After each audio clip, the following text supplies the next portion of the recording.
2019 की जलीकट्टू आज सुनाने वाले हैं डायरेक्टर लीजो जोस पेलिसेरी। IMDb rating 7.3। दोस्तों, जो कहानी मूवी में दिखाई गई है उनमें बहुत ही गहरे मायने छुपे हैं। हम असल में क्या है ये हमें बताया जाता है। इसी चीज को हम मूवी के दौरान समझते हुए चलेंगे और अंत में ये मूवी क्या कहना चाहती है उसे भी सुनेंगे। बस इतना जान लो कि ये एक मास्टरपीस मूवी है। कालन वर्की केरला के एक छोटे से गांव में कसाई है। उसका शागिर्द एंथनी की मदद से हर दिन भोर होते ही एक भैंसा काटा जाता है, जिसका मांस सुबह सुबह उसके दुकान पे टांग दिया जाता है। घड़ी के टिक टिक से कहानी शुरू हुई और आँख खुलते ही लोगों का पहला ख्याल भैंसे के मांस का आता है। अभी तक तो कट चुका होगा, जल्दी जाना होगा वरना मनपसंद भैंसे का हिस्सा नहीं मिलेगा। सुबह सुबह मंदिर से ज्यादा भीड़ तो इस कसाई खाने में लगती है। किसी को कलेजा चाहिए, किसी को कीमा, तो किसी को हड्डी सूप के लिए। भगवान कहाँ भागे जा रहे हैं, वहाँ तो थोड़ी देर होने से भी चलेगा, मगर यहाँ देर हुई तो एक और दिन लंबा इंतजार करना पड़ जाएगा। और फिर ग्राहक भी किस्म किस्म के हैं। कोई पूजा करने के बाद मांस को हाथ लगा सकता है, तो किसी के घर के पीछे दरवाजे से ही मांस मछली अंदर आती है। और तो और कोई तो कच्चा मांस हाथ लगाने से घिन करता है, लेकिन नारियल के दूध में पके मांस वो उंगलियां चाट कर खाता है। कुछ समय तक सब ठीक से चलता है और एक दिन गजब हो गया। भैंसा रस्सी छुड़ाकर भाग गया। उसी रात गांव में घास के भूसे में आग लगने से पूरे गांव के लोग जाग गए और उस आग को बुझाने लगे। सबको लग रहा है हो ना हो कि उसी भैंसे की करतूत है। सुबह होते न होते पूरे गांव में हल्ला हो गया। कालन की भैंस भाग गई है और सभी भैंस को ढूंढने लगे। दूसरी तरफ कालन अपने दोस्त प्रभाकरन को बुला लाया साथ में भैंस पकड़ने, पर जैसे ही गांव के लोगों से उसका सामना हुआ वो उसको भला बुरा कहने लगे। उसी की भैंस, उसी का कसाई खाना, उसने रस्सी छुड़ाकर भागने ही क्यों दिया। कालन का बाप भी कल इस भगदड़ में कुएं में गिर गया, तब भी कोई फर्क नहीं पड़ा। अभी भैंसे को पकड़ने से ज्यादा जरूरी और कुछ भी नहीं। रास्ते में कालन के साथ काम करने वाला एंथनी भी मिल गया, जिसने भैंसे को गांव के बाहर उस ओर जाते हुए देखा। लोगों के हाथ जो लगा, डंडा फावड़ा रस्सी लिए वो जोर दौड़ पड़े। पीछा करते करते वो एक चाय वाले के घर पहुँचे, जिसके जड़ी बूटियों के बगीचे से भैंसे के गुजरने का निशान है। गांव वाले उसके पकड़ने के चक्कर में बगीचों को पैरों तले रौंद डाला। बेचारा हताश होकर वो पुलिस वाले के घर गया। यहाँ पुलिस वाले और उसकी बीवी के बीच लड़ाई हो रही है। बीवी उसकी आदतों से परेशान होकर मायके जाने की धमकी दे रही है। इतने में चाय वाला पहुँचा। पुलिस अफसर उसकी पूरी बात सुनी और कहा, किसी भी जानवर को मारना कानून के खिलाफ है, पर हम कुछ कर नहीं सकते, लेकिन तुम्हें वो जहाँ भी मिले गोली मार देना। और हाँ, याद रखना, ना मैंने कुछ कहा इस बारे में, ना तुमने कुछ सुना, ठीक है ना। चाय वाला सर हिलाते हुए चला गया। अब भैंसे ने चर्च के जमीन पर भी उथल पुथल मचा दी। फादर ने तुरंत पुलिस बुलवाई। देखो, हमारे हाथ में अभी कुछ नहीं। भैंसे को पकड़ने के लिए सबसे पहले तहसीलदार से ऑर्डर निकलवाना होगा, फिर जानवरों के डॉक्टर को बुलाना होगा। पुलिस ने कहा, इस सब में तो 1 महीना लग जाएगा। अब हमें ही पुलिस से पहले कुछ करना होगा। चर्च के लोगों ने कहा। गांव पंचायत की तरफ से गांव भर में माइक लेकर प्रचार किया गया। एक भैंसे ने गांव की शांति भंग कर दी है, वो बड़ा खूंखार है। जब तक पकड़ा नहीं जाता सभी लोग दुकानें बंद रखे और अपने अपने घरों में ही रहे। यहाँ एंथनी अपना भाला तेज कर रहा है। उसे किसी भी तरह इस भैंसे को मारना ही होगा, तभी कालन की बहन सोफी उसे घास डालेगी। बहुत दिनों से उसके पीछे पड़ा हूँ, मौका ही नहीं देती। तभी किसी ने कहा, ये किसी के बस की बात नहीं, लगता है अब कुट्टचन को बुलाना ही पड़ेगा। ये सुनते ही एंथनी आग बबूला हो गया। उस आदमी को दबोच कर कहा, उसका नाम भी मेरे सामने मत लेना। अब यहाँ गांव की औरतें आंगन में खाना बनाते हुए बातें कर रही है। सुना है कालन का भैंस भाग गया। उसका भैंसा भी कालन और उसकी बहन जैसा ही है, जहाँ देखो मुंह मारता रहता है। और हंसने लगी। इधर गांव का जाना माना अमीर आदमी कुराईचंद की बेटी की शादी होने वाली है। रसोइया को बुलाकर शादी में बनने वाले खाने की सूची तैयार हो रही है। बाकी सब तो ठीक है, लेकिन दावत का मुख्य आकर्षण रहेगा तेल में भुना हुआ भैंसे का मांस। खाना इतना शानदार बन जाए कि लोग उंगलियां चाटते चाटते उंगलियां ही खा जाए। लेकिन तब से अपनी बेटी को फोन पर घंटों बातें करता देख कुराईचंद ने उसे बहुत डांटा। अब इधर रसोइया से बात करते करते वो बार बार अंदर के कमरे में जा रहा है। क्यों? क्योंकि वो वहाँ छुपकर सुबह सुबह ही शराब गटक रहा है। तभी बाहर शोर सुनकर दोनों बाहर आए। पता चला कालन का भैंसा भाग गया है। अब दावत कैसे होगी? सारा प्लान धरा का धरा रह जाएगा। अब वो भी उनके झुंड में शामिल हो गया। लोग इस कदर भैंसे के पीछे पड़े हैं कि वो डर कर एक सरकारी बैंक में घुस गया। कई दुकानें तोड़फोड़ डाली, मगर अभी तक भी किसी के हाथ नहीं लगा। अब उस चाय वाले ने अपने बागीचे के हर्जाने के लिए ऊंचे सरकारी दफ्तर को चिट्ठी लिखकर यहाँ की जानकारी दी कि वो यहाँ आए और इस बात का हल निकाले। अब स्थिति ये हो गई है कि आसपास के गांव से भी लोग आ गए हैं भैंसे को मारने। लोग अपना काम धंधा छोड़ सड़क पर उतर आए, गुंडागर्दी करने लगे हैं, आपस में ही गुट बनाकर लड़ने लगे हैं। हर कोई उस भैंसे को मारना चाहता है। अब इधर कुट्टचन जेल से छूट गया है और सभी को उम्मीद है कि उसके आने से सब ठीक हो जाएगा। भैंसे को वो जरूर पकड़ लेगा। थोड़ी देर बाद एंथनी भी आया और दोनों में लड़ाई हो गई। अब एंथनी और कुट्टचन का सीन जानते हैं क्यों एंथनी को वो पसंद नहीं। दरअसल कुट्टचन और एंथनी दोनों ही कसाई कालन के यहाँ काम करते थे और दोनों ही कालन की बहन सोफी को पसंद करते थे, लेकिन उसे कुट्टचन पसंद था।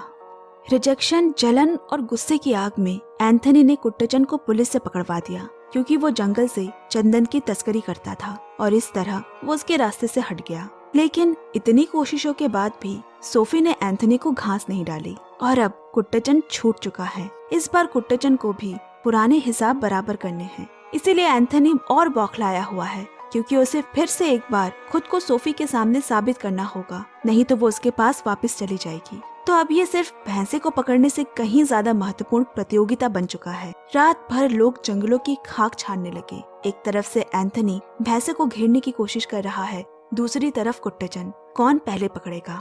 इसी अफरा तफरी में एंथनी को भैंसे की करहाने की आवाज सुनाई दी। पास जाकर देखा तो भैंसे गड्ढे में गिरा हुआ है। एंथनी सबको आवाज देकर बुलाने लगा, मैंने भैंसे को पकड़ लिया है, मैंने उसे पकड़ा है, मैंने ही उसे गड्ढे में गिराया है। इधर अब कुराईचंद मांस का बंदोबस्त न होने पे आधी रात मुर्गी लाने चला गया, जहां मुर्गी बेचने वाली औरत और वो दोनों एक साथ पकड़े गए और साथ ही उसकी बेटी की जबरदस्ती शादी करवाने की वजह से वो भी किसी लड़के के साथ भागते हुए पकड़ी गई। दोनों जब घर लौटे तो कोई किसी को मुंह दिखाने लायक नहीं। जब कुट्टचन तक भी भैंसे वाली बात पहुंची, वो बंदूक लेकर उसे मारने पहुंचा, लेकिन एंथनी ने उसे रोका और कहा, इसे मैंने गड्ढे में गिराया है तो ये शिकार भी मेरा है, इसे ऊपर निकालूंगा फिर मैं ही पहले मारूंगा। अब भैंसे को निकालने की तैयारी शुरू हो गई। मोटे मोटे रस्सियां बांस में बांधी जाने लगी। भैंसा अभी तक कटा नहीं कि यहाँ लोगों ने आग जलाकर उसे भूनने के मसाले तैयार करने लगे। इतने में किसी ने कहा, अरे कुट्टचन नहीं दिखाई दे रहा, लगता है सोफी के पास गया होगा। एंथनी तुरंत भागता हुआ कालन के घर पहुंचा। सोफी ने दरवाजा खोला पर अंदर कोई नहीं था। निकलते समय एंथनी उसे जबरदस्ती करने लगा और सोफी ने उसे एक थप्पड़ लगा दिया। तब वो बोला, भैंसा हाथ लग गया है मेरे, उसे पकड़कर मैं वापस आया। सोफी मुस्कुराते हुए बोली, मुझे भैंस का छाती का मांस चाहिए, भूलना मत। अब एंथनी भैंसे को बांधने गड्ढे में उतरा। भैंसा ऊपर आने लगा, लेकिन इतने में हल्की बारिश तेज हो गई। रस्सी खींचने में लोगों के हाथ पांव फिसलने लगे। भैंसा ऊपर आते ही एक बार फिर फरार हो गया और अफरा तफरी में एक आदमी की मौत हो गई। यहाँ कीचड़ में दो जानवरों के पांव के निशान दिखाते हैं, एक भैंसे का और दूसरा इंसान का। सभी गांव वाले उसकी मौत का जिम्मेदार एंथनी को ठहराने लगे, लेकिन अब भी कोई घर नहीं जा रहा। सब सड़कों पे बिसरे पड़े हैं, लड़ रहे हैं, सबको हिस्सा चाहिए, भैंसा कटेगा तो सब में बटेगा। तभी पुलिस वहाँ दंगा रोकने आई, लेकिन पुलिस देख लोगों का गुस्सा और भड़क उठा। यहाँ लोग मर रहे हैं और पुलिस कुछ नहीं कर रही। लोगों ने पुलिस की जीप ही जला डाली। जैसे जैसे समय बीत रहा है, लोग और पागल और बेसब्र होते जा रहे हैं। एक बार फिर सबने कमर कसी, मशाले जलाई और सब जंगल की तरफ कूच कर गए। अब अचानक कुट्टचन और एंथनी का आमना सामना हो गया। दोनों एक दूसरे पे झपट पड़े। आज किसी एक का तो काम तमाम होगा। इतने में कहीं से भैंसा आकर उनसे भिड़ गया। कुट्टचन ने लपक कर उसकी सींग पकड़ लिए। अबे खड़े खड़े मुंह क्या ताक रहा है एंथनी, जल्दी से भैंस के पैर बांध।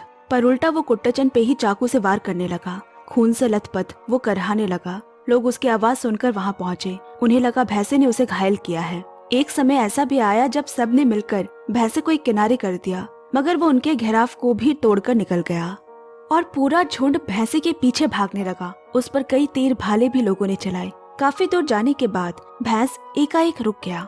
सबसे पहले एंथनी उसके पास पहुंचा और चाकू से कई बार मारा। जैसे ही बाकी लोग पहुंचे वो चिल्लाने लगा, मैंने इसे मारा है, ये मेरा है।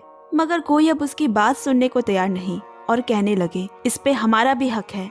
इधर गांव में एक बूढ़ा अपनी मरण शैया पर है और थोड़ी देर बाद उसने खिड़की से बाहर उसी भैंस को खड़ा पाया। यहाँ बूढ़े ने आखिरी सांस ली और वहाँ भैंसे ने आखिरी दम भरा। धीरे धीरे भैंसा तो कहीं नीचे दबकर मर गया, लेकिन लोगों की भीड़ पे भीड़ उमड़ने लगी। वो एक दूसरे पे चढ़ने लगे। सबको अपना हिस्सा चाहिए, कोई किसी से कम नहीं। और देखते ही देखते लोगों का पहाड़ बन गया। सब अंधेरा हो गया और अंत में कुछ अधनंगे जंगली आदि मानव को हाथ में आग लिए नाचते चिल्लाते हुए किसी गुफा में प्रवेश करते दिखाया गया, जहाँ एक भैंसा मरा है और वो उस पर अपना हक जता रहे हैं। इसी के साथ कहानी खत्म हो जाती है। अब कहानी को समझते हैं, ये कहना क्या चाहती है। सबसे पहले तो उस कसाई का नाम कालन वारकी था और कालन का मतलब होता है यमराज, यानी मृत्यु के देवता, और उनका वाहन है भैंसा। आपने देखा होगा मूवी में कि शुरू से ही लोग भैंसे का पीछा कर रहे थे, जो ये दिखाता है कि इंसान अपने पतन की तरफ दौड़ रहा है। इंसान ऊपर से भले ही कितना भी सजा धजा सभ्य रहता हो, लेकिन उसकी त्वचा के एक परत नीचे ही सर उठाने को तैयार है उसके अंदर का जानवर। जैसे इस कहानी में लोग शिकार तो एक जंगली भैंसे का कर रहे हैं, लेकिन इस आनन फानन में कब उसके अंदर का जानवर सतह पर आ चुका है, इस बात का किसी को इल्म ही नहीं था। अब रही बात कुट्टचन और एंथनी की, तो वो हमें जानवर की प्रवृत्ति के एक और हिस्से को दिखाता है। जैसे जानवरों में एक अल्फा होता है जो खुद शिकार करता है और उसे ही शिकार का बड़ा हिस्सा भी मिलता है।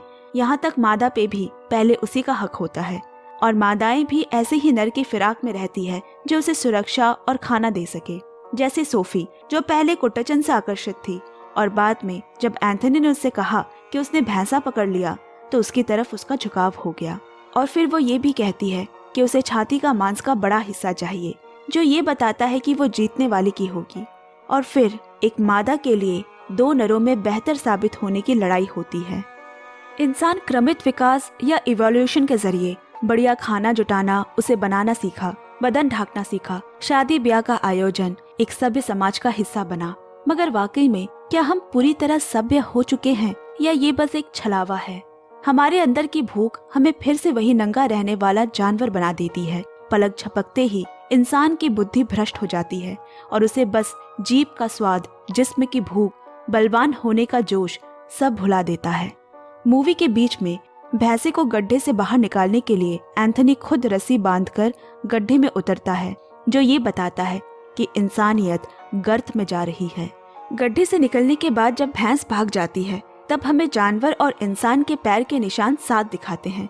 मतलब ये कि अब उनमें कोई अंतर नहीं रह गया। सभ्यता की एक पतली सी चादर जो इंसानों ने ओढ़ रखी थी, वो अब हट चुकी है। अब उस बूढ़े को खिड़की से भैंसे का दिखना, इसका मतलब ये है कि उसके मरने का समय आ चुका है। यमराज का वाहन उसे लेने आया है। और आखिर में उन कूदते फांदते आदि मानव को दिखाया गया, जो बची कुची कसर भी पूरी कर देते हैं कि आज का इंसान असल में वही है, वो वैसा ही है जैसे हजारों साल पहले था, एक जानवर। पसंद आए तो प्लीज लाइक, शेयर, कमेंट, प्यार पक्के से देते रहे। Bye bye, take care and love you.